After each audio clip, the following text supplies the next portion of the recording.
नमस्कार from Scotland. सकाळच्या वाजलेत 9:30 आणि मला आज मेथीचे थालीपीठ बनवायचे होते, म्हणून मी मेथी आणायला गेलेलो. पहिला तर ऑल्डीमधून किरकोळ सामान घेतलं आणि मग ऑल इन वनला आलो, पण स्टोअर बंद होता आणि आज संडे, त्यात स्टोअर 11ला ओपन होतं आहे. मग मेथी न घेताच घरी आलो. त्यात वातावरण दिवसेंदिवस एवढं बिघडत चाललं आहे, कारण पुढच्या महिन्यापासून विंटर चालू होतो आहे. एनिवेज, मग मेथी तर नाही भेटली म्हणून मी घरी आईला फोन करून सांगितलं. मग ती म्हणे की ठीक आहे, काही नाही होत, मेथी नाही आहे तर तू कॅबेज ॲड करू शकतेस. मग पहिला कांदा कट करून घेतला, त्यानंतर जिंजर गार्लिक आणि कोथिंबीरची बारीक पेस्ट करून घेतली.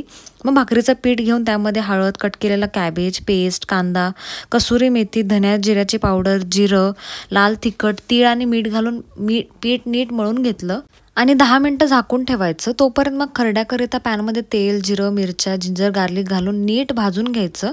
माझ्याकडे शेंगदाणे नव्हते म्हणून मी स्किप केलं आहे.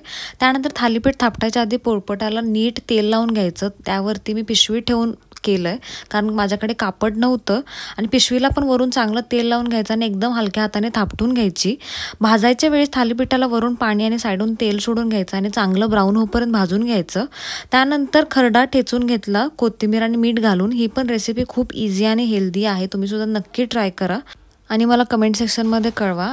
त्यानंतर जेवलो आणि निवांत एक झोप काढून मी आणि माझी मैत्रीण दिशा आम्ही मस्त असं संध्याकाळी बाहेर पडलो, काहीतरी बाहेर टाईमपास करायला.